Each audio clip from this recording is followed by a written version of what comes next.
Pendidikan di Indonesia telah mengalami berbagai perkembangan sejak periode kemerdekaan. Menurut Undang-Undang Nomor 20 Tahun 2003, pendidikan di Indonesia didefinisikan sebagai usaha sadar dan terencana untuk mewujudkan suasana belajar dan proses pembelajaran agar peserta didik secara aktif mengembangkan potensi dirinya untuk memiliki kekuatan spiritual keagamaan, pengendalian diri, kepribadian, kecerdasan, akhlak mulia, serta keterampilan yang diperlukan dirinya, masyarakat, bangsa, dan negara. Melalui proses pembelajaran, beragam manfaat dapat didapatkan oleh peserta didik, antara lain pengembangan kemampuan, potensi, serta pembentukan watak. Pembentukan watak yang dimaksud adalah kreatif, cakap, mandiri, dan bertanggung jawab. Saat ini, proses pembelajaran banyak mengalami perkembangan. Salah satunya adalah metode belajar di rumah. Berikut beberapa permasalahan terkait pendidikan di Indonesia. Yang pertama, nasib program wajib belajar 12 tahun masih di persimpangan jalan. Alasannya, program itu belum memiliki payung hukum. Perbincangan soal realisasi wajar 12 tahun ini dikemukakan sejak awal pemerintahan Presiden Joko Widodo hingga 2015. Solusinya yaitu Undang-Undang Sisdiknas harus diamandemen, khususnya pasal terkait wajar 9 tahun diubah menjadi 12 tahun, atau bisa juga didorong melalui instruksi Presiden dan peraturan daerah tentang pelaksanaan wajar 12 tahun di provinsi. Yang kedua, angka putus sekolah dari SMP ke jenjang SMA mengalami kenaikan. Hal ini dipicu maraknya pungutan liar di jenjang MA, SMK, SMA. Banyak kabupaten atau kota yang dulu sudah menggratiskan SMA SMK, tapi kini mereka resah karena banyak provinsi yang membolehkan sekolah untuk menarik iuran dan SPP untuk menutupi kekurangan anggaran untuk pendidikan. Ketiga, pendidikan agama di Indonesia mendesak untuk dievaluasi dan dibenahi, baik metode pembelajarannya maupun gurunya. Berdasarkan penelitian Pusat Pengkajian Islam dan Masyarakat UIN Jakarta, Desember 2016 terdapat 78% guru PAI atau pendidikan agama Islam di sekolah. Setuju jika pemerintah berdasarkan syariat Islam, dan 77% guru PAI mendukung organisasi-organisasi yang memperjuangkan syariat Islam. Solusi para ahli menilai hal itu merupakan cara pandang yang berbahaya bagi keutuhan NKRI. Jika dibiarkan, benih-benih intoleran dan sikap keagamaan yang radikal akan tumbuh subur di sekolah. Maka dari itu harus dicegah. Yang keempat, masih lemahnya pengakuan negara atas pendidikan pesantren dan madrasah atau diniyah, yang mana model pendidikan ini berperan sejak dahulu, jauh sebelum Indonesia merdeka. Namun, kini perannya termarginal karena tidak sejalan dengan kurikulum nasional. Maka tidak heran jika belakangan ini kekerasan atas nama agama, SARA, benih-benih radikalisme tumbuh subur, sebab pendidikan agama di sekolah tidaklah cukup mewadahi.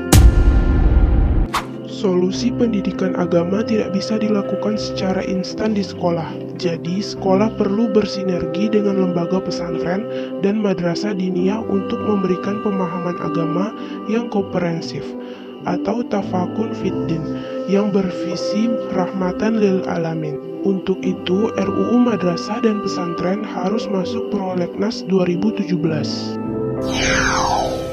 Yang kelima, pendistribusian Kartu Indonesia Pintar atau KIP harus tepat sasaran dan tepat waktu. Bersekolah bagi kaum marginal masih jadi impian. Marginal di sini terutama dialami oleh warga miskin dan anak-anak yang berkebutuhan khusus. Angka putus sekolah didominasi oleh kedua kelompok tersebut.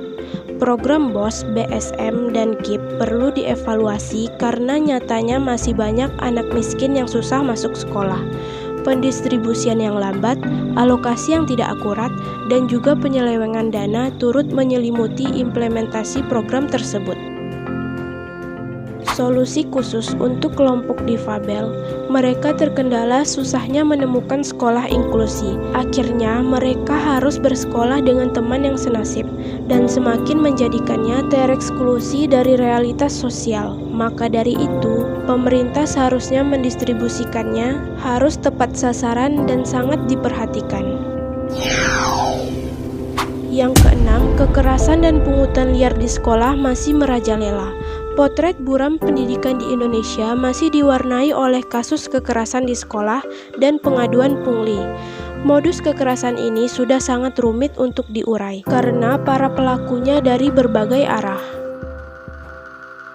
Solusinya, komponen utama sekolah yakni wali murid, guru, dan siswa satu sama lain berperan ganda.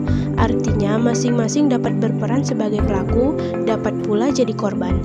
Penerapan sekolah ramah anak menjadi penting untuk direvitalisasi. Di sisi lain, fakta pungutan liar seakan tidak dapat dikendalikan, terutama yang terjadi di sekolah negeri yang harusnya bebas pungutan dan juga terjadi di jenjang sekolah menengah. Yang ketujuh, ketidaksesuaian antara dunia pendidikan dengan dunia kerja. Saat ini ada lebih dari 7 juta angkatan kerja yang belum mempunyai pekerjaan. Sementara di saat yang sama, dunia usaha mengalami kesulitan untuk merekrut tenaga kerja terampil yang sesuai dengan kompetensi yang dibutuhkan dan siap pakai. Solusinya, ini menunjukkan bahwa ada gap antara dunia industri dengan ketersediaan tenaga terampil di Indonesia. Ini penting, sebab di era MEA, serbuan tenaga kerja asing akan meminggirkan dan mempensiun dinikan tenaga kerja Indonesia. Untuk itu, perbaikan dan penyempurnaan kurikulum di sekolah juga harus mampu menjawab masalah ini. Lalu, masih adakah penyelesaian permasalahan dan solusi lain dalam mengatasi masalah pendidikan di Indonesia saat ini? Ada, mari kita simak di antaranya. Yang pertama, memberikan beasiswa bagi siswa yang berprestasi dan memberikan wawasan kepada orang-orang yang tidak mampu bahwa pendidikan merupakan hal yang penting. Yang kedua, pemerintah seharusnya mengganti fasilitas yang sudah rusak dan menambahi fasilitas yang kurang pada lingkungan sekolah. Yang ketiga, menerapkan sistem pemerataan baik di desa maupun di kota. Yang keempat, memperkerjakan guru secara profesional. Yang kelima, mendirikan sekolah di pelosok-pelosok negeri. Yang keenam, mengusahakan agar anak-anak di seluruh Indonesia bersekolah. Kesimpulannya, pendidikan harus mendapatkan perhatian yang serius bagi setiap bangsa. Karena dengan pendidikan akan dapat dilihat maju mundurnya suatu bangsa.